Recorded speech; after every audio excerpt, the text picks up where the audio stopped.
boy Andrew L. Case, and you are now tuned into the Middle Initial Podcast. Today is December 6th, 2022, and I'm here with my co-hosts, as usual, Jude A. Jackson, Kevin A. Lewis. What's up, YouTube? What's up, everybody? What's up, Apple? What's up, Spotify? What's up, Amazon Music? What's up, Ghana? Whatever, all these different spots. We're everywhere, man. That's so random. It's that fucking Ghana, bro. Okay. What's up? What's going on? What's going on, people? Was it Case? What's going on? How was your weekend?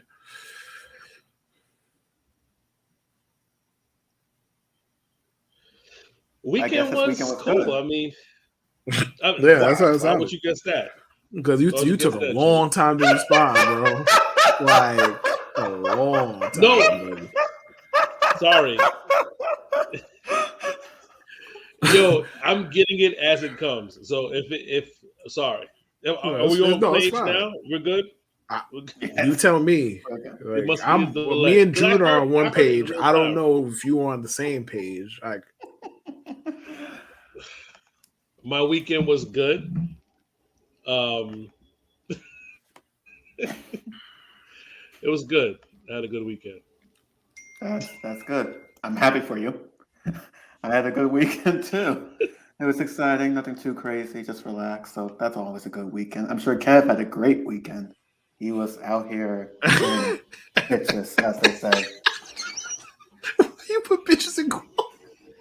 Yes, that's what he was saying. Yo, never change. Bitches. Yo, well, that's a lie. You should change, but never change is part of you, Drew. Man, put bitches in quotes. You are truly one of a kind. Bitches. Yes. Bitches. So how was it? Well, bitches. Oh, my weekend was straight. I ain't gonna share my private business with the people, but my business was my weekend was straight. That's all I'm gonna say. All I'm saying was it was what Jude was saying is like half true. I'm gonna just leave it at that. Like half true. I'm gonna just leave it as such. Jude half truth. Right. As opposed to the typical, which is Jude no truth. But yeah. Oh my goodness. Well, let's get into what the people want to hear. And shout out to the people. Shout out to people in the Middle Initial Podcast spaces on Twitter. Shout out to Steven and both Stevens. Shout out to both Stevens. Shout out to Greg. Shout out to Nomadic Guitar. Wherever you at, man. Shout out to you guys for making spaces enjoyable on Friday and Sunday nights at 7:30 p.m. Pre-game on Fridays, post-game on Sundays. The Jets did lose 27-22 to the Minnesota Vikings. I tried to do the reverse jinx in the group chat and say that we're going to lose, and hopefully we won, but that didn't work. But that wasn't my fault. I think the fault of that was of one Mike LaFleur, who decided to have an interesting red zone strategy of 17 passes in the red zone in comparison to maybe two halfback dives, a quarterback sneak, and one failed design run. If my memory serves correctly, the Jets were awful. Yeah, the Jets were awful in the red zone. We have a kicker. I mean, we do have a kicker. If anybody's happy about that, Zerline's fired. You know, 5 field goals and a 60-yarder, which was a New York Jets record, but we fell short by 5 points.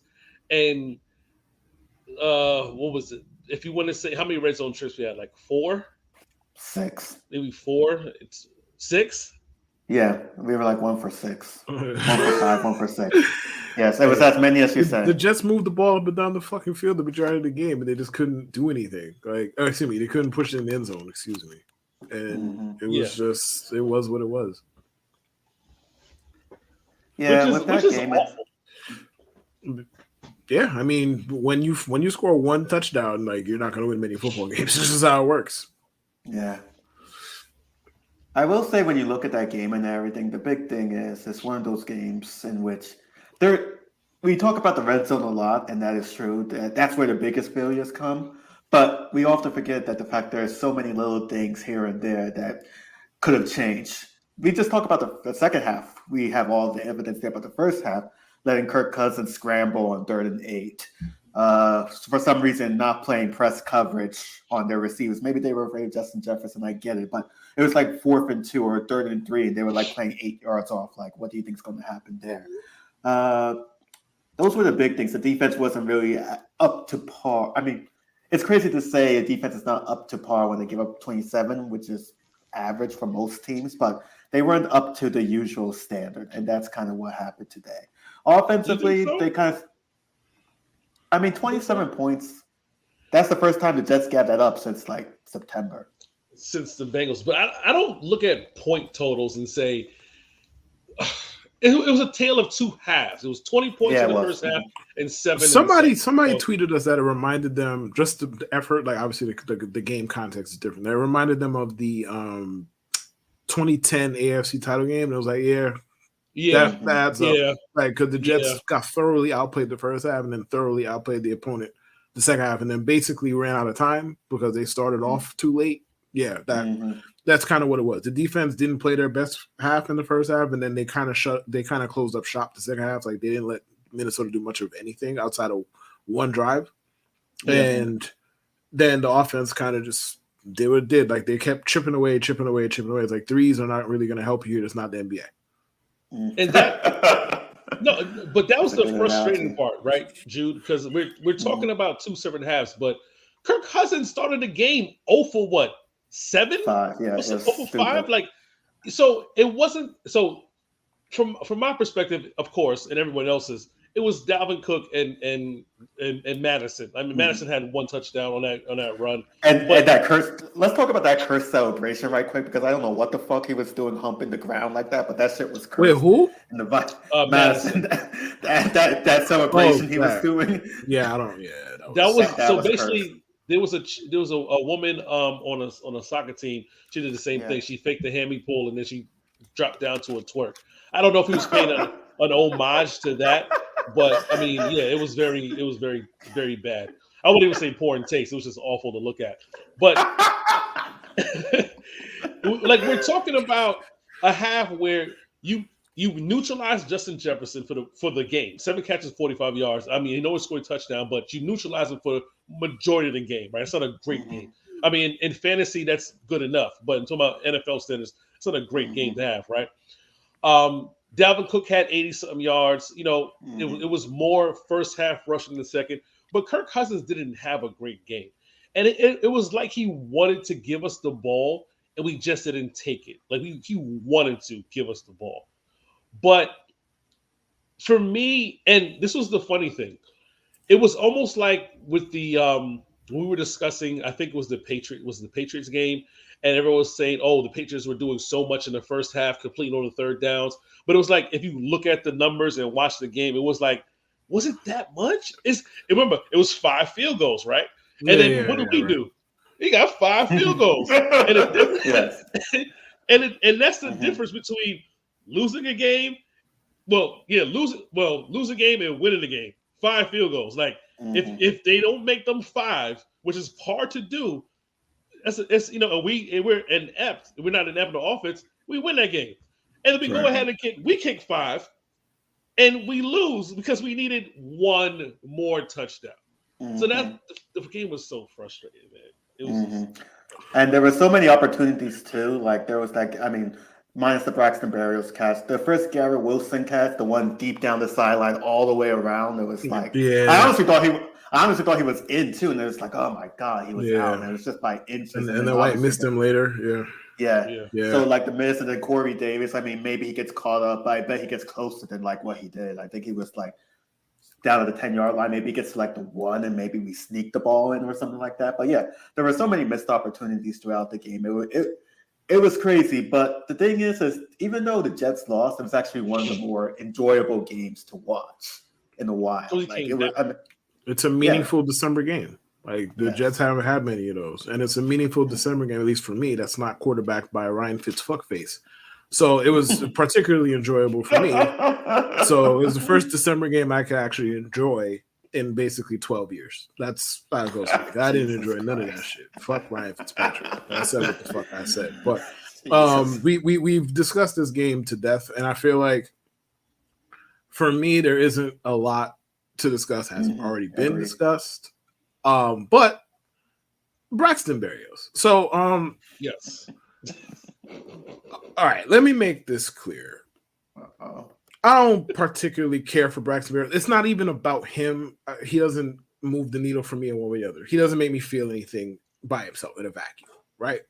The whole we have to prop up this guy because he's a vertically challenged Caucasian person.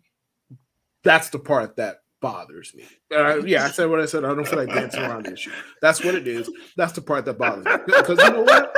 Because the thing is, if Braxton Berrios, I'm not going to sit here and say if he was black, nobody would like him. That's a stretch. All I'm going to say to you is Jeremy Curley didn't have this kind of fan club, and he did the same stuff. He did the same stuff. Jeremy Curley did the same stuff. He was a better wide receiver. He did not have a fucking fan club. He didn't have people on pins and needles hoping that he re-signed. None of that. He had none of that. So that aside, that will color what I'm about to say.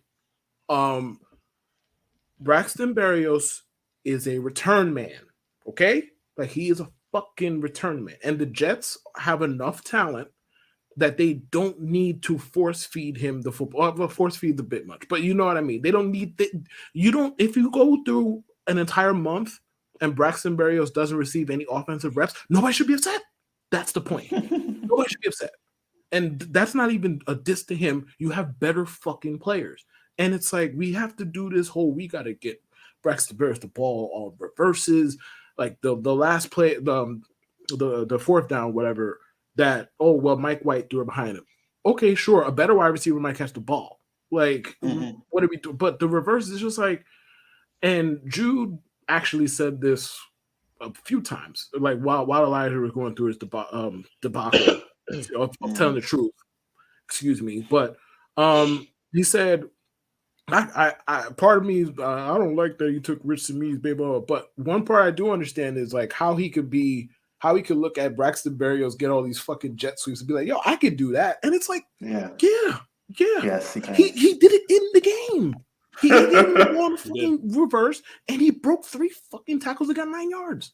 Like, what is it about Braxton Berrios that it's not like Braxton Berrios is some big dude who's really hard to tackle. He's not some explosive playmaker where like, yo, we got a game plan for Braxton. They act like he's Devin Hester, basically. Is what I'm saying. And why? I don't understand it. And like before, you could shrug it off because, well, last year the Jets sucked. So who gives a fuck how they used him? And this year they weren't really using him in like super duper high leverage spots either. And then when you look up, and the Jets have had 8 million red zone opportunities, they've scored 1 touchdown, and Braxton Berrios had 2 hands on a football in the fucking end zone that might have won them a game. It's like, all right, man, enough with he is a fucking gadget player. Leave him as such, man. Like, and then we wonder why Elijah Moore wanted to tell Mike LaFleur about himself. We wonder why. This is why. It was pathetic. Like the red zone short was fucking pathetic. And there's no way you're gonna tell me on a team with Corey Davis, say whatever you want about him, as a third most talented offensive weapon, he's fine. You have him. You have Elijah Moore, who was always open. He was open a lot Sunday. Never got the ball. Not saying nothing, just pointed it out. And you have fucking Garrett Wilson, who looks like he's on his way to being a top 10 receiver in football. Stop forcing me fucking Braxton Berrios. We don't need the motherfucker to be. He don't need to be all up in the videos. He don't need to be that, bro. Like, stop. We don't need to do this. Like, we really don't. 3 different red zone touches drawn up for Braxton fucking Berrios does not need to be a fucking thing. Why do you pay everybody else then? What the fuck do you pay everybody else then? Why? Yeah, that's crazy. I agree with Kev for a lot. I will also add on to the fact that, for example, say anyone else is catching it. Say Elijah Moore, Garrett Wilson. They drop the ball. No one's going to be like, "Oh my God, why wasn't Braxton Berrios drawn up for that play?" That's some people might definitely say that about Elijah Moore, though. Okay, but Garrett Wilson. Yeah, like Garrett Wilson drops that. Like we all just like, all right, bro, he's done enough. Whatever. Yeah, you know what I mean. We need. Yeah, but that's the thing. It's like with that in high leverage situations, if your best players or like some of your best receivers drop the ball, it sucks. It's not great, but it is what it is. You can live with that more than you can live with a high leverage situation having Braxton Berrios. It's like the same way. For example, it's like if they had Jeff Smith, if they drew up a play for Jeff Smith to catch the ball, that might even be worse. And the screwed up part is the play was a good one. That's the screwed up part. It was a creative one. It was a good one. It was an ad-lib too. Yeah, it was a good fucking play. Yeah, Mike White said it was he saw something and he looked at Braxton and said, all right, we're gonna do this. Now 4th and 1 or 4th and goal, in a spot. I would rather Elijah Moore be lined up. And my thing is, I really think there is a chemistry issue with the quarterbacks of this team and Elijah Moore. And I don't know if it's Michael LaFleur and his issue and how he lines things up, but I think it's like we saw last week Elijah Moore get his first touchdown, 2 catches for 64 yards. And it's like, all right, we're going to see more of this next week. We're going against Minnesota. How are they going to guard this? And we saw Garrett Wilson just like obliterate them. Yeah. Corey Davis had a big moment. Even Uzama, who's been utilized mostly as a blocker, had a 31-yard catch. I think the most disappointing person was Conklin. Conklin was very disappointing. He was so bad. That was so bad. Yeah. I mean, shout out to Conklin, though. He's definitely a good dude. But you see all of that, and you're like, well, Elijah Moore's going to go off. And he has 2 catches for 7 yards. And the thing is, like, bro, if I'm not gonna act like I watched all of the replays of the plays, but like there were the 4th down early in the game, he was wide open. The 4th down, the last play, he was wide open. Like, and there was another one where he on like a 3rd and 3, he turned the corner around. Crazy, like it was bad. Like the corner, like I wouldn't want to show up to film study and see that if I was a corner. Basically, like it was that bad. Jesus Christ! Didn't get the ball to him. Like I don't know what it is at this point. Now, to be fair to him, to be fair to Mike White, I don't know if this is an Elijah issue as much as in his case, like Garrett Wilson just be doing stuff, like, and he be doing stuff at a really high level, and it's like sometimes if it ain't broke, why fix it? So No problem. The problem with the previous guy, I'm not going to name no name, the previous quarterback, is he couldn't throw the ball to nobody. That was the problem. Garrett Wilson had 160 something yards, and he should have had 200 if Mike White had 200 easily. He had 200 plus. So, like, if you want to stick with what's working, no arguments. No arguments. I don't give a fuck that Elijah Moore had 7 yards or something. I really don't. I don't care that much. I know he is getting open. I know he is doing what he is supposed to do. His time will come. Right. That's the best sell. Listen, whether it be here or in another uniform, Elijah Moore is good. Elijah Moore's time will come. He gets open. It's he gets open too well. He gets open too well to not be good somewhere. Whether it works out here or whether it works out somewhere else. Right. Prefer it to be here. It's a slap in the face that people, So the play that going out of bounds, and it kind of felt like his momentum was taking him out. He didn't drag. They said, he didn't drag his toe. Elijah Moore is 5'9". There's not a lot of toe you can drag at 5'9", right? Yeah. So you got to jump, make the catch, land, and then try to drag your toe while I feel like that's just unfortunate. Like, it's just unfortunate, right? I'm not going to kill him. Right. If he's 6'1", that's a catch, right? Right. I'm not going to crucify him for that, but I just don't understand how you're putting a guy who wasn't even a second rounder. What is Breyers, a 3rd, 4th round pick, and he's like a number 4 receiver in a spot like that at the goal line, or the play where he gets the quick screen and because he spins around, Font has no choice but to block in the back. And that's an underrated one right there too, because that's probably like a touchdown and if he goes the right way. Like that would got like 4 or 5 more yards, and instead it's like a 10-yard penalty, and that's like he spins inside instead of outside. I thought he spun outside. Was it outside? Outside. Was it outside? It was outside. He spun outside. He spun outside instead of inside, and then the Font's like, fuck it. I got you're gonna get killed. I gotta do something. Let me just push him in the back. I mean, I would prefer he didn't do that, but that's the thing. 3 plays in the red zone to Braxton Berrios. And we're not, and now, when we say red zone's from the 20 in. So let's make it even clearer. 3 plays to Braxton Berrios in the red zone from the 5 to the goal line. Ridiculous. That's the part where it's like, all right, ridiculous. That's ridiculous. It's ridiculous. Even Quincy Newell was like, hey, nothing against and Braxton 2 of them Berrios, were handoffs, correct? Yeah. One was a reverse, one was a, yeah. And that's the thing, too, I want to talk about. It feels like the reverses, they worked early in the season, but I think, you would think teams are catching on to the fact that if he's in the backfield, he's probably going to get a reverse. They're going to sniff it out. They're going to stuff it. They don't work anymore with him. That's also true. There's only so many things you could be doing with Braxton Berrios at this point. There's enough, man. He's a returner. Leave him at that, man. Like, it's telegraphed now. Why? And I mean, Mike LaFleur, in regards to Mike LaFleur overall, I think with the red zone play calling, I think Connor Rogers said it perfectly. He's calling all these trick plays, gadget plays, like he doesn't have like Mike White, say what you will. He's probably not going to be the greatest quarterback of all time, but he's serviceable enough. Like we've seen enough starts that he's at least at the bare minimum serviceable. So with that, you don't have to call these fucking. Bro, I don't give a fuck about Mike White in this context. You got a whole bunch of good receivers. I know. Use them. I know what you meant, but I just want to cut to the chase, bro. Like I don't give a fuck if it's Mike White. Yeah, if you had Zach Wilson still, fine. I understand why you feel the need to be cute because your quarterback is fucking remedial. Okay, fine. That ain't the case no more. You can act accordingly. And giving Braxton Berrios 3 fucking touches in the red zone in an NFL football game on purpose ain't that. And the Braxton Berrios people got case up out of here. That's crazy. That's what I was about to say. No. I'm here. I'm here. I'm under the weather.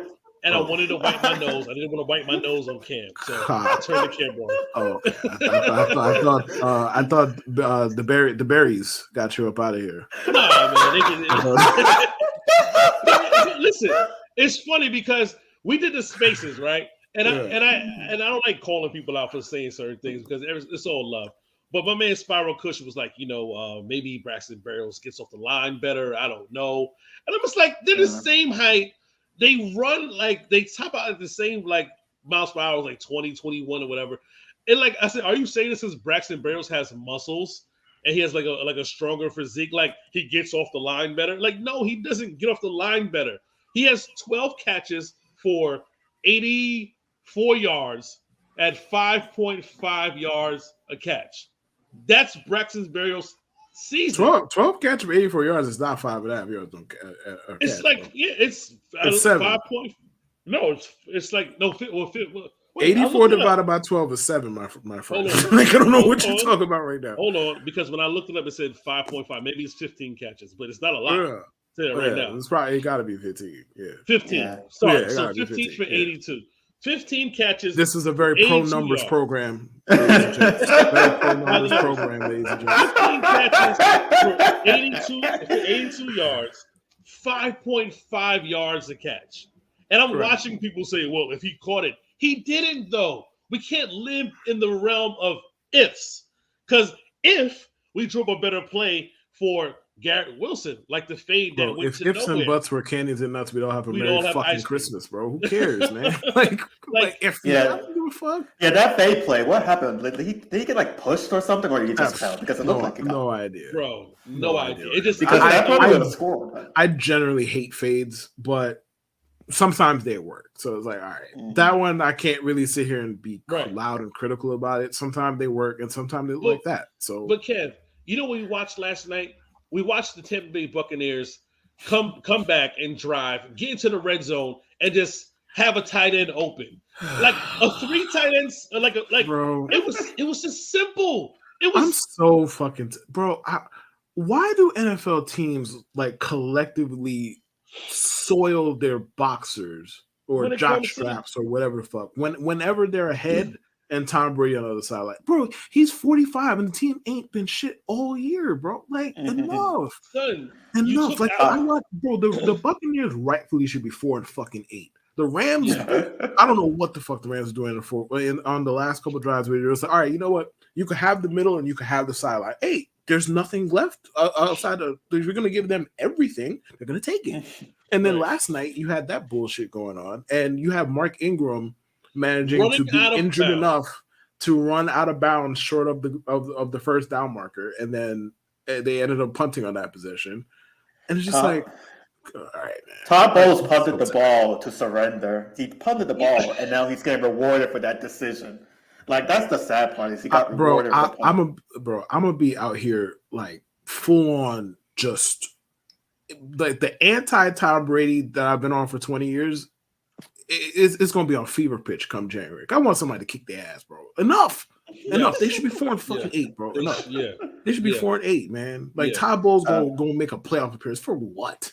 3-9 if you count that Falcons game with that roughing definitely that Falcons true game. True. But at least I can say with the Bucks, they were leading at that time. Now, granted, maybe the Falcons going to win anyway, but at least they were. I can't even say, if they just held the lead, all the Rams had to do was get one stop. All the Saints had to do was get one stop, and the Buccaneers are 4-8. Enough, bro. Tom Brady gets on the sideline and everybody forgets how to play football. Like, bro, you didn't forget how to play football the first 8 minutes. Like, why now?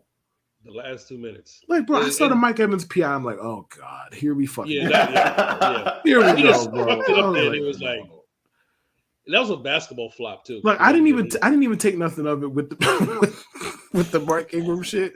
Even though I was like, really? He really went out of bounds before that? Really? He did.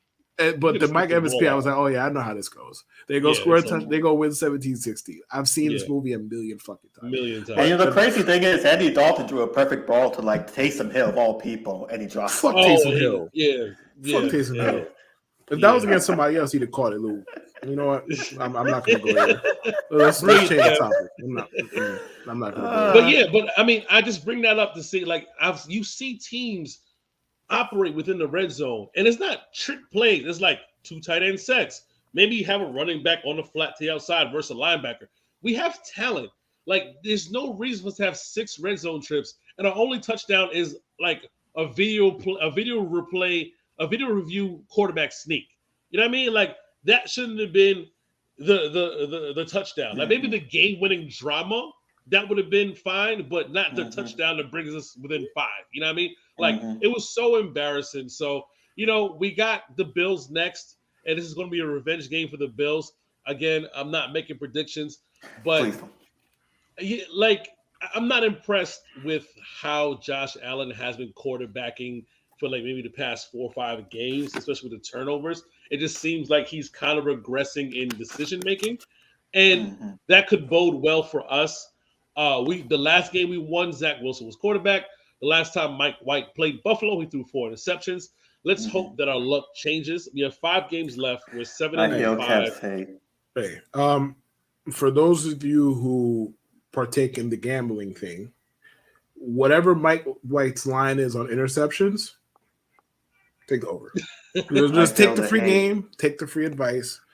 Just take my word for it. Like, the only way that doesn't happen is if the Buffalo Bills have just collective dropsies throughout the entire game. He's going to give them opportunities. He's going to give them opportunities. And this is not even anti-him. That's kind of his skill set, man. It's what it is. He's kind of limited with how, with athleticism-wise, the arm is kind of, it's okay. And then his eyes will lead people to the ball. And you could get away with that against the Vikings, even though he technically didn't. But if you get away with that for the most part against the Vikings, the Bills are going to make it pay. And the Jets are going to lose the football game. So take that for whatever it's worth. Wow, this is horrible. I will say, a random thing I was thinking about is Garrett. We thought we lost the offensive rookie of the year in Breece Hall, but it looks like Garrett Wilson's making a very strong push at the moment. He could have 1,000 yards to close out the season. Could easily have he has 4 touchdowns? Bro, they need to give him the award just for having to deal with Zach Wilson for 8 games, bro. Just give him the award for that. Just give him the award for that. I mean, I'm not even saying this as no kind of disrespect. Well, that can't not be disrespect. To be fair here. But this wasn't your typical, like, man, that guy really stinks. No, it was just like, yo, imagine he puts up 1,100 yards and we know good and well he was working with a handicap. Like, he was working with a handicap. Like, 7 games he was working with a detriment.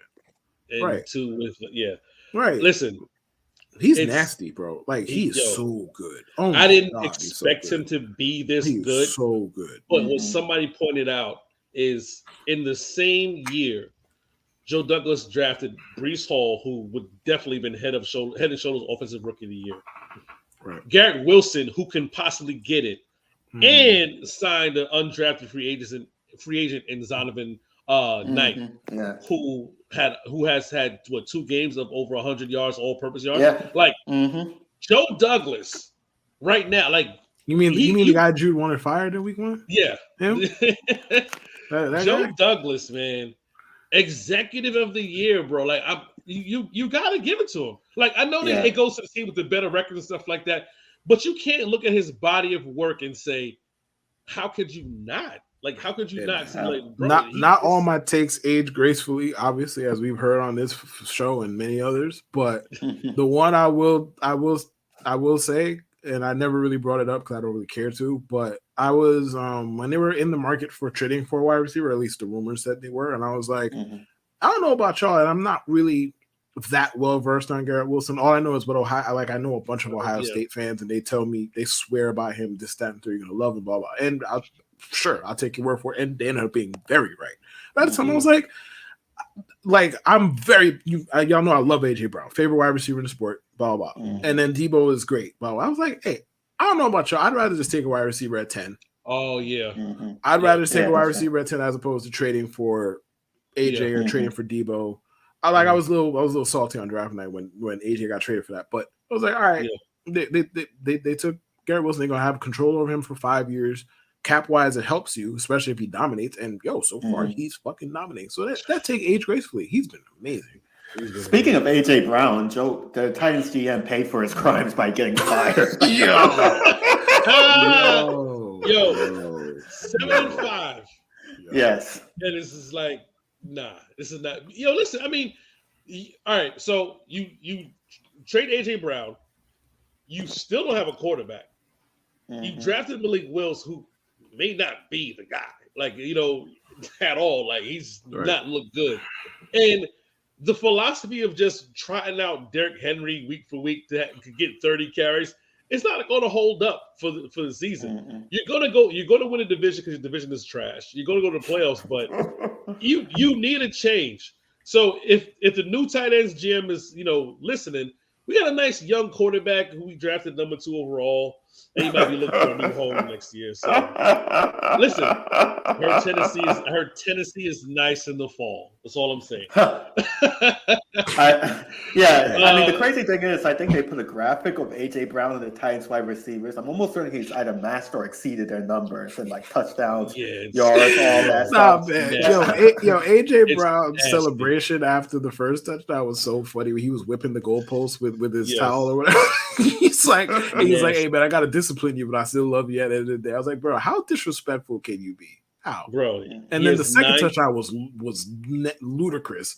Like he took the fucking ball off the guy's shoulder, man. Like it was just like, wow, you guys are just being disrespectful for fun now. That's great. And then the GM got fired. AJ Brown must be sitting around like, yeah, you thought. Like I told you I wanted to be there. You let me go, and now guess what? I'm thriving, and you on the unemployment line. Who really won here? He's on pace to beat his 2020 projection of touchdowns and yards.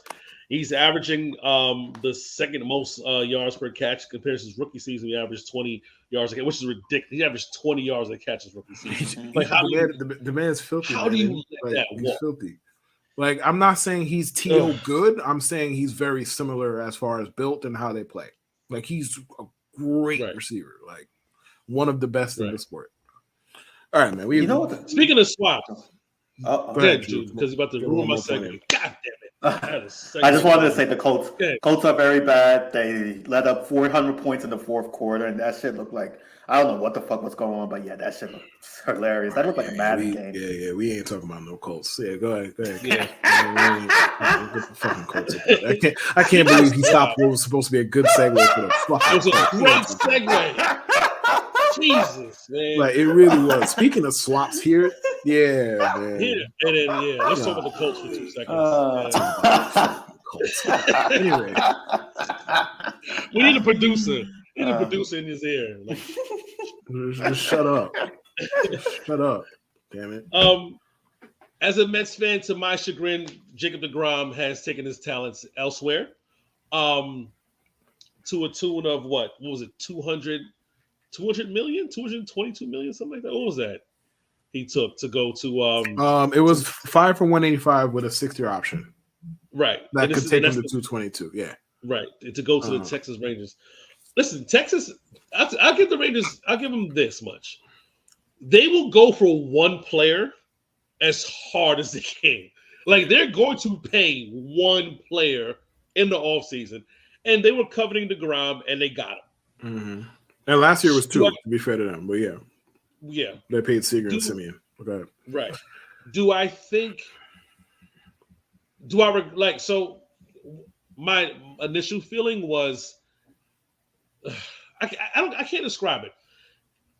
DeGrom leaving is bittersweet. Mm-hmm. The Mets let him down offensively a lot in the starts. He's probably the greatest Met pitcher in the modern day era that we have seen. Probably. Yeah, he is. Probably. He is. I mean, I would have gave a head nod to like, all right, never mind. But the thing about DeGrom was he was hurt last year. He was hurt the year before. Right. He's going to get hurt again. Do you pay him long term? I don't know if the Mets made an offer. They did, and then they never got a chance to match what Texas offered. So basically, in short, DeGrom really wasn't trying to be here. Yeah, he wasn't trying to be. Trying to be here. I don't listen. It's a sport. Somebody put a graphic of all the pitchers that we lost and everything like that. And we lost like the Syndergaard and Harvey and the other kid, whatever, and Wheeler and stuff like that. And yeah, we had like a 6-man rotation at one point in time, which is possibly the best rotation we've had. And that was like the 2015 run. It's over. Just like Generation K with Bill Pulsifer and Jason Isringhausen and stuff like that. It's over, man. Just like Dwight Gooden and Darryl Strawberry, it's over. The swap, I guess on the bright side, we got Justin Verlander, 3-time Cy Young winner. I know Yankee fans are happy he's out of the American League. I wish I cared more, man, to be honest with you. Like, not I'm glad he's gone. Don't get me wrong, but like I can't celebrate this because the Astros still got the best fucking pitching staff of the goddamn sport anyway. So it's like, oh, they lost a Hall of Famer. Right. Well, whoop-de-doo, which was just crazy. Right. But go ahead. But yeah, 18-4, won the Cy Young, won the World Series. 39 years old. He got a 2-year deal with an option for the third. Do I personally think Verlander has enough left in the tank to give us 1 year of good baseball? Yes. Do I think that Steve Cohen is going to try again to win the World Series? Well, not try again, sorry. Do I believe that Steve Cohen is going to try to win the World Series this year? Absolutely. Does the signing spell out improvement? I'm going to say normally when an American League athlete comes to the National League, there is some sort of a curve. And if Verlander was able to navigate the American League the way he did at 39, I don't think he should have any problem at 40 with the Mets. He could fall off a cliff tomorrow. I don't think he's going 18-4. Yeah, I wouldn't bet on it with Verlander. He just feels like one of them dudes with an alien, but you just never fucking know. You never know. Especially in sports. I can't call it, Kevin. It's one of those things. If DeGrom goes and pitches lights out, wins the Cy Young or whatever, or the Texans become a playoff team, I might feel a little pissed after that. But it's the Rangers, bro. Hey man, I'll say this the smear campaign coming from Mets people is really despicable. And let me say why. This is not like, I don't know, DeGrom leaving the Pirates, where it's like, okay, we don't got no chance of replacing this dude. Ain't nobody coming here. The owner not paying nobody. Whereas like, all right, you feel a way about him leaving because you know good and well it ain't gonna be that good again.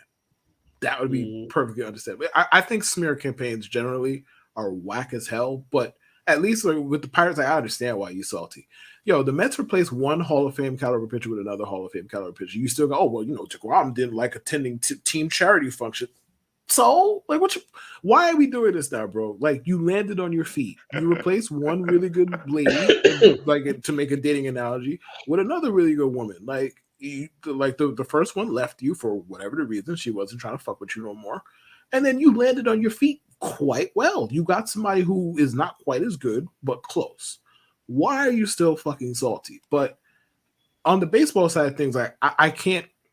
It's too early to label anything an improvement or not because the offseason is fresh. It's not like the Phillies where it's like, all right, the Phillies are bringing back everybody and Trey Turner. They're clearly fucking better. Understood. Yeah. The Mets replaced Jacob deGrom with Justin Verlander. Technically, on its surface, they got worse.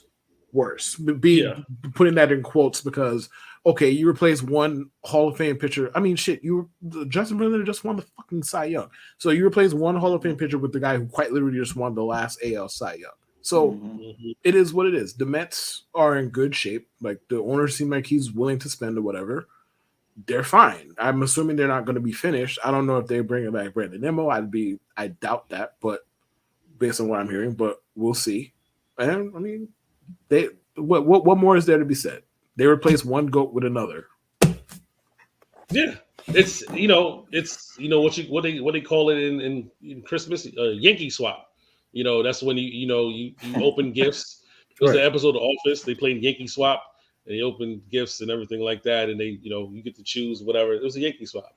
But speaking of Yankee swaps, I was waiting for it. I was waiting for that segue. I was like, I knew. There you go. There you go, Jude. I set him up, you knock him down. The Yankees announced a huge 4-year signing yesterday.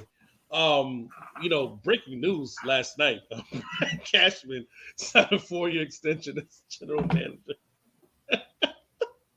And they announced it on social media like it was something. It's like, why are you announcing? Like, the Yankees do not know how to read the room. And the biggest story is Aaron Judge breaks Roger Maris's record. Aaron Judge is the AL MVP. Right. How much are we going to pay Aaron Judge? And the social media team comes up with this great graphic and makes it a big deal. Brian Cashman signs a 4-year. The only thing I'll say to counter that is I'm not anti-Cashman. I'm not really super pro-Cashman. Like, I think he's a garden variety good GM who kind of gets bashed a little bit too much for things sometimes that are out of his control. Now, the Yankee fan base obviously feels very differently than me as a whole. There's no good time to announce that Cashman's coming back. Like, anytime, like, because think about it. You know what? They could have mitigated the damage if they did it like the day after Judge signed. But now they don't want to take from Judge's moment either. So they're not going to do that. So if you're not going to do that, there's no good time to announce the shit.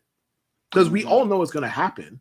So if you do it before Judge signs, yeah, you're going to get a whole bunch of fuck Cashman, fuck Cashman, fuck Cashman, fuck Cashman. That's all the mention said. I'm like, well, that's the fan base. That's how they feel. As far as the signing itself, like, it was the worst kept secret. Like, Brian Cashman will have that job until he's dead, bro, or until Hal sells the team. Whatever happens first. I mean, Like, he has the most job security in America. Like, I don't even think I'm making that up. Like, I'm thinking about who has more job security than Brian Cashman? He has Bill Belichick. Fair. Yes. That's a good one. Fair. Like, I think those two guys are in a similar tier. Like, neither one of them is getting fired no time soon. Cashman got that job as long as he wants it. One could argue that's not really great. Understood. Personally, I feel like Yankee fans have an unrealistic expectation. I know, breaking news, but they have unrealistic expectation. They just expect the GM to be perfect. Like, that's not how this works. And yeah, he got a $200 million payroll. Anybody can get. Hey, bro, we play in the same. Excuse me, the Yankees play in the same city as the Mets. I watched the Mets put forth a lot of high payroll teams that sucked. It ain't as easy as it fucking looks to spend money the right way to put yourself in contention for World Series every year. It kind of is what it. Yeah, he makes fucking mistakes. People like to harp on the mistakes that he makes. Which, I mean, shit. I watched IKF for a year. Like, I'm not going to sit here and act like that wasn't a fucking colossal disaster, right? But he does a lot of good shit too. But it's one of those like, yo, if they would have fired him, okay. If they kept him like they did, like, okay, like no baseball GM is fucking irreplaceable. It's not NFL coach, NBA coach, NFL GM where like you notice a tangible difference between the creme de la creme and the bullshit. I mean, we're Jets fans. We watched Mike McCagnon GM for 4 fucking years. There's definitely a difference between the top GMs and people who take Christian Hackenberg in round 2. Big difference. Whopping difference. Massive difference even. But he's back. Aaron Judge, that whole thing is playing out in a really interesting way because Aaron Judge just got his feet up, basically telling everybody, yo, grovel at my feet, bitch. And God damn it, I appreciate it. God, I appreciate it. No, seriously, that's his whole like his entire free agency is like the running Twitter joke about men being the prize. His entire free agency is, yo, I'm the prize. Yeah. How could I do anything but respect this? It's funny. I don't know who accidentally tweeted that Judge John Heyman.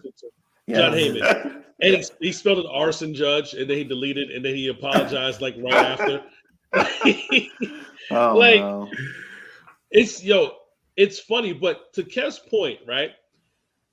What sport is it safe to be a GM? And it kind of feels like it may be baseball because I know football, it's not safe to be a GM in football, right? Like because that window was always like this. Mm-hmm. Basketball, no, because we guys get turned over. I think baseball might be one of the sports where it's more like it's safer. And half the teams ain't even trying to win, and no one know that shit. Right. I was gonna say that, Kev. I was literally gonna say half of them really do not care about winning or losing. Right. So it's like they want money. Pittsburgh Pirates GM, like, why am I firing him? Like he is doing what I'm telling him to do, which is not spend shit. Like, I guess you could say like they don't draft well enough. Like, okay, fine, but we got an $8 payroll. What do you want me to do? Right. Our payroll is the price of a chopped cheese and a drink. What do you want me to do?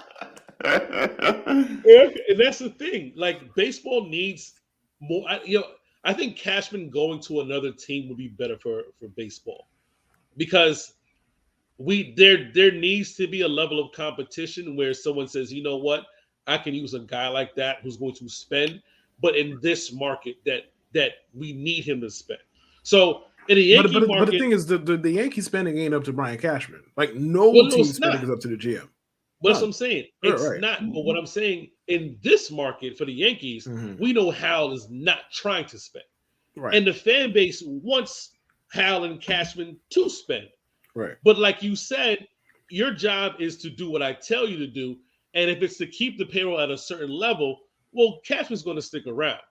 But imagine Cashman going to, like you said, Pittsburgh or Oakland. And the owner says, you know what? I want you to spend. You know what I mean? I think baseball needs a little bit of a shift. Baseball needs a fucking salary floor. That's what the fuck baseball needs. They need a fucking salary floor. Yeah. Like, you got the Pittsburgh Pirates out here with a $2 payroll.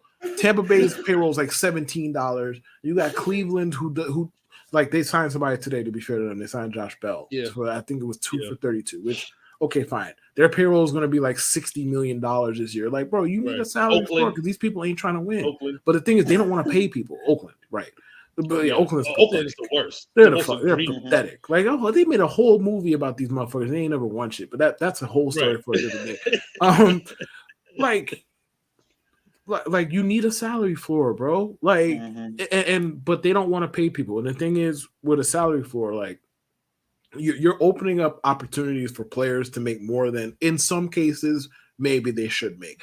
That's why there was so much fucking resistance with Major League Baseball and getting the pitchers hitting up out of here because they didn't want to make more spots for fucking DHs because you have to pay more people. That's exactly that's part of the reason why. You think baseball gives a fuck about this purity bullshit? And purist, the strategy of a double. So Rob Manfred and them don't give a fuck about that. Don't give a fuck. Why would they take away the sanctity of the game? Shut up. You don't want to watch pitchers hitting either. Like, you just grew up on it, so you cool with it, and you don't like change for the sake of comfort. Well, nobody wants to watch pitchers hit. Like we've had these arguments, Kate. Like you were arguing against me just because I'm me and you're you for like just because of that. You was arguing just to fucking argue. It's fine, do you? But you ain't want to watch pitchers. Nobody wants to watch pitchers hit. They were just like, hey man, we not trying to pay 30 DH, bro. 16's enough. That's all it was. That's all the fuck it was. Yeah, it's a bad thing in baseball, but the Cashman thing is just funny.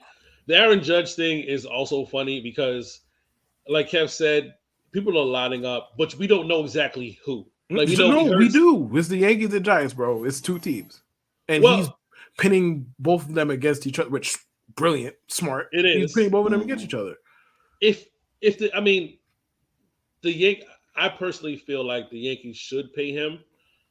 You feel the same way. I think you're leaning more so to they will, and I'm leaning more so to he's gone. And I only say that because I feel like these winter meetings, the Yankees could split that up, whether it be $300 million, whatever, and get a couple more players. I'm so glad. That's going to segue perfectly is what I'm saying. But finish. Yeah, split it up amongst some guys in free agency, and let Aaron Judge go to San Francisco. I mean, San Francisco, that's a great organization, man. They figured out how to win World Series without Barry Bonds. Right. Like, that's awesome. Right. What, he won 3 without Bonds? They did. Mm-hmm. Yeah. I don't know how they figured it out. But the good thing about them, they appeased Bonds. They tried everything. And it was like, it's over. All right, let's go put together what we're going to put together and win some rings, which they did. And Aaron Judge signing would be amazing. They haven't had a bopper in how long? So, since Bonds. So, yeah. I think the Giants would do it, but go ahead. So, from a purely baseball perspective, like let's remove my personal feelings from this for a minute. From a purely baseball perspective, in general, there's no sport where it's easier to make the case that you should not pay somebody $400 million. Like, there's no easier sport. It's one guy and it's baseball. Like, yes, Aaron Judge is fucking amazing, right? We get it. There's a reason that last year during the second half of the year, the Yankees went through a stretch. I want to say it was like 40 games where like Judge was quite literally homing every day. It was ridiculous. It was like 22 home runs in 40 games. And the Yankees were like 15-25. There's reasons for this. Like we bring this up with the MVP discussions all the time. Flat out. There's like one guy can only have but so much impact in baseball. Right. So that leads me to the point you made where it might be better if they divvy out the money in different ways, like 2, 3, maybe 4 dudes, like in a trade or whatever, as opposed to giving the $400 million to Aaron Judge. Now, where my feelings come into play, I know what Aaron Judge is. I don't know if I have interest in what's behind door number 2, bro. That's the thing. I don't know if I have interest in what's behind door number 2. And why I say that, and I freely admit this is not rational. I will start off with this. So if you listen to this podcast and you're about to tell me that this is bullshit that I'd fry Jude for, you're absolutely right. So I'm going to own my hypocrisy before I even say the statement. I watched Robinson Cano walk in 2014, and the same GM and the same owner told me Jacoby Ellsbury was a big part of their plan B. I don't know if I want to revisit that Playboy. I'm sorry. I don't know. Now, prudent baseball financial decisions, whatever you want to call them, you could make the argument that letting Judge walk could end up being better for them. I will take the known behind in front of door A as opposed to, hey, what's behind door B? I'll take the known quantity. But as far as like how the situation is actually playing out, I think it comes down to one question: how desperate is Hal Steinbrenner? Simply put, like if I have some people who work in MLB Network who are feeding me shit.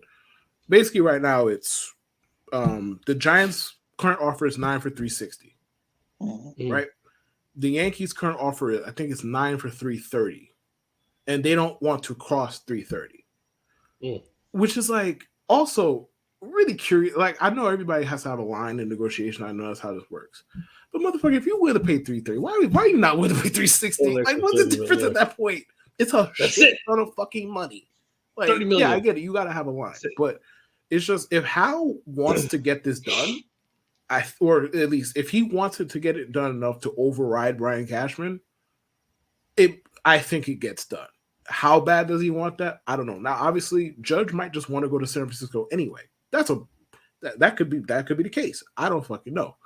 I feel like if he wanted to be there, like if that was his first choice, 9 for 360, he would have signed that already. Like he ain't getting much more than that. Yeah. Like I think he would have signed that shit already if he really wanted to be in San Fran. And this is not the Yankee fan of me talking. I really don't care that much if he resigns. Like if he resigns, that's great. I'm not going to celebrate it. And if he goes elsewhere, I'm not going to be down about it. Like if he signs, he signs. But if he wanted to be in California, I think he would have signed 9 for 360. I don't think he's getting a lot more than that. He's trying to say he's trying to get Hal to come outside and play. Is what he's like, yo, come outside. You know you want to do. You know you want to give me my fucking money. You know you want to give me that 10th year. I think that's what this is about. But we'll see. There's a lot of smoke with the Giants right now, but John Heyman false started his ass off with that report. So I mean, we'll see what happens. Maybe they sign him, maybe they don't. But if they don't sign him, I'm curious to see what Plan B is, and also terrified because there's a really good chance you ain't gonna see me watching no games next year. But you said what now, Drew? Go ahead. Do you think that's a surprise team that would go after Aaron Judge? Like any surprise teams out there, like the Dodgers? No, because the thing is with baseball is people know what people know what tax bracket they not playing in. So they're just not even going to pretend. They're not going to fake the fact. You know what I mean? People like this is not the NFL where, like, for the most part, they don't have a max deal, but they kind of do. Like, players don't get paid past a certain amount. Like, whereas baseball is like somebody could get a $400 million contract next year, and we wouldn't be surprised by it. But like, yo, most teams know, like, yo, we're not paying no deep 9 figures for one player. Most teams know that they're not paying that shit, so they don't even bother. Like you pick up the phone, you get a call from the St. Louis Cardinals. Like, what are you calling me for? You're not paying me that. The Cincinnati Reds call me like, hey, we're speaking to your reps, Aaron. About what? About the potential of signing. With what money? You gonna pay me in Monopoly bucks? Like, what conversation are we having? It's not like basketball where a team could emerge in the 12th hour and be like, oh, we're going to throw some money everybody's paying the same max.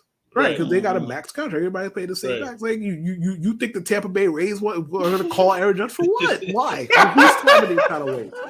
Who time the Orioles are not going to call Aaron Judge? There's only one team who has the money to do it, and that's the Mets. Like Cohen could.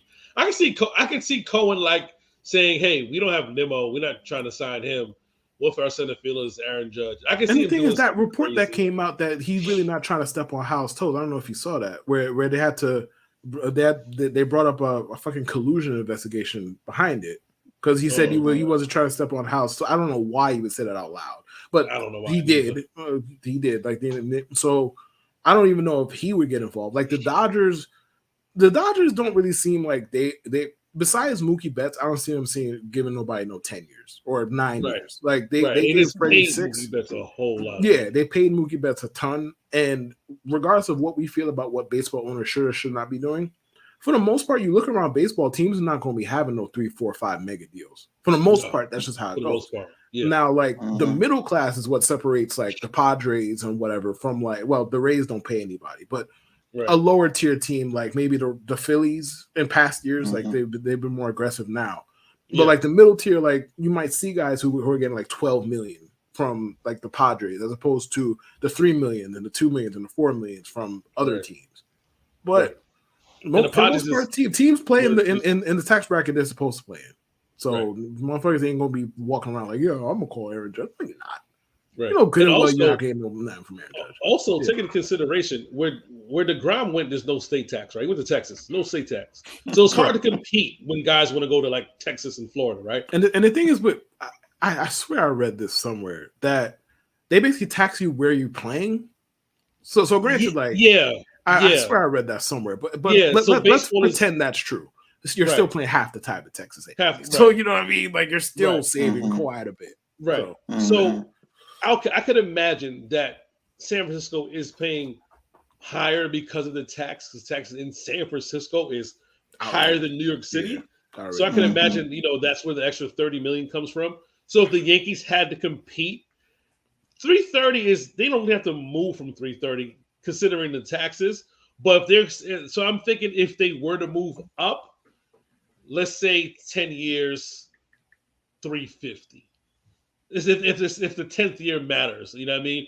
If it's Right. because if it matters, like 350. But if it matters, like how he feels, like respected, you might ask 400, 10 years, 400, and that's I love round figures. From what I'm hearing, this was like 12 hours ago, and we know that this kind of stuff ages like milk. But from what I'm hearing, like the Yankees 10 for 400 is like their maximum. Like if somebody wants to pay him after that, right? You can and have San Fran is not going to go higher than that.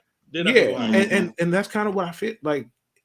To me, it's just like, yo, how? Like, are you pressed enough to sign your cash cow? Because this is not a baseball argument anymore. This is not about what makes the Yankees a better baseball team. Because how doesn't give a fuck about that? This is not about that. This is like, yo, my best player, franchise icon. If I let him walk, like fans are going to be irate. And it's one thing to let like I don't know Gary Sanders. Well, people didn't like Gary Sanders, but you know what I mean. Like somebody who ain't Aaron Judge, somebody who ain't that good. Like Robinson Cano was great. He didn't have the kind of pull on the fan base that Aaron Judge. Aaron Judge has his own fucking section in Yankee Stadium, for God's sake. Yeah. Like letting that guy walk is a colossal failure, and especially when you've been selling us this bullshit about we're not going to sign Manny Machado. We got to pay Aaron Judge. Otherwise, if you can't pay both of them at the same fucking time. But how Steinbrenner, like, are you going to let your cash cow go? And on the flip side, if he does walk, what kind of reaction are we going to get? Because you got to do something. You can't sit there and be like, you know what, we're going to rebuild. Like hell, you're going to rebuild. A 60 home run hole. Like this, like all right. So we said about San Francisco, right? San Francisco didn't replace Bonds, but they effectively built a better roster, right? Yeah. We've only seen a few guys leave. Like Pujols left St. Louis, and that was kind of like a disrespect thing. It felt like they were like, no. The Angels smoked the Cardinals offer. Well, they did, but it also felt like and then they got him back, right? For this final run and everything like that. A-Rod in Texas didn't really count because he started in Seattle. But you rarely see boppers leave their franchise, like somebody who's been carrying, you know what I mean, leave. Right. So, and Aaron Judge is relatively young. Because baseball, they always start like 24, 25. Like so fucking weird. I feel like we're in a different era now, though. Yeah, you have like the Tatises, the Sotos, like you got guys come up earlier, but Judge went to school, so that affects when he came up. People are questioning like, how much how many years he has and round numbers and blah blah blah. Listen, I'm signing Judge if I'm the Yankees, and I'm trying to milk 500 home runs. You know what I mean? Make that sexy. That's the thing. Like he is the cash cow. Like if he stays, like obviously he makes some cash now. As he approaches milestones, as he plays more, like maybe you win a championship. Whatever, like it's just going to keep his value is going to keep going up. Like he's going to pay back what you're paying him twofold. So it's like, how desperate is Hal Steinbrenner? Like that's what it comes down to for me. How desperate is he? Like what is he going to do? Right. And what he has, how many home runs he has career total right now? He has 100. He has 220, and he's 30 years old. Right. So it's like. If he stay, I mean, and the funny thing is he has a couple of down years due to injury and stuff like that after his big rookie year. And he was 25. If he paces 35 to 40 over 10 years, he's at 6 and change. You know what I mean? Like the Yankees can market this. They can bankroll this. They already got the idiot Maris kid behind them. School records and Barry. I forgot about that. elite beef writing. Elite, because he was there crying tears when Mark McGwire broke his dad's record. As if Mark McGwire in his size 32 fitted at the time wasn't clear that something was going on. And his fucking biceps that were bigger than my entire body. Yeah, there was nothing going on there. Nothing going on. He had little baby hands and big ass. I was 11 and stupid, and I could have told you what was going on. I was 11 years old and dumb, and I could have told you exactly what the fuck was going on with that. But also, one more thing with the Aaron Judge thing. the pre-copium that I'm seeing from Yankee fans already. You guys are shameless. Like, look, this whole does Judge value being a Yankee? Does he value being a potential captain? Does he value the pinstripes? All that masturbatory bullshit. The man wants to be paid like he's supposed to be paid, and he wants to be respected like he's supposed to be fucking respected. If the Yankees make a better offer than the Giants, he likely will be here. Maybe he won't. Maybe he takes less to go elsewhere. That's possible. Mm-hmm. I don't see it. I fucking doubt it, because I think if he would have did it, if he wanted to do that, he would have did it already. But it's stop with the fucking Robinson Cano took $240 million. Where is he? $240 million richer. Where the fuck do you mean? Where is he? $240 million richer. On a beach somewhere. And then on top of that, right? And on top of that, the Yankees ain't exactly light the place on fire in Robinson Cano's absence either. They didn't win shit when he left. Right. I hate to admit it. I hate to say it out loud because I lived it and I watched it, but it happened. They didn't win nothing. What did the Yankees have going on in that time frame that's supposed to make Robinson Cano be like, damn, I missed that? What did they have going on? He got $240 million richer, bro. If Aaron Judge signs a $380 million contract tomorrow with the Giants, I promise you he's not going to give a fuck about what Yankee Librarian 52 thinks about him selling out the team and all this bullshit, bro. Pay the man. I'm not saying the Yankees are not trying to pay him, because they are. But ultimately, if you offer him more money, chances are he's going to sign with you. That's how free agency works. Miss me with the rest of the bullshit. Does he want to be more like Jeter or be more like Cano? Pay him. How about that? Pay him. Stop asking me who he wants to be like. He wants to be fucking paid. That's what he wants. Stop it. The pre-copium, y'all are shameless. Y'all run around like y'all Pac all the time talking about 27 rings. We're this. Jesus Christ. And Aaron Judge ain't even signed a dotted line with San Francisco yet. And we got people fucking pre-copium. Stand up. Running around like that. I wasn't expecting that comparison. Running around like Pac. All the time. Yankee fans have their chests out all the time. All the time. And Aaron Judge ain't even signed in San Francisco. We got does he want to be like Cano? Shut up. You mean does he want to be rich? Shut up. Well, stand up. With that being said, man, that's it. I can't end the show better than that. Make sure you follow Kevin Lewis at KLEW24. Make sure you follow Jude Truth at Jude Truth. And make sure you follow me at ACase Online. To my YouTube user, do you like my shirt? Do you like what you see? Follow the ticker, mipod.store, and get yours. We got a promo going on right now. I believe it's $15 off your purchase. Go to www.mipod.store. And, of course, episodes drop every Wednesday at 10 o'clock. YouTube videos drop on Thursday at 10:30. Make sure you join us on Friday nights for Spaces, pregame Spaces on Twitter at MIPod69. Make sure you follow us on Instagram at MIPod69. And also tune into post-game Spaces on Twitter at 7:30 p.m. With that being said, peace. Stay inspired by 69. And don't forget to eat your vegetables. All right.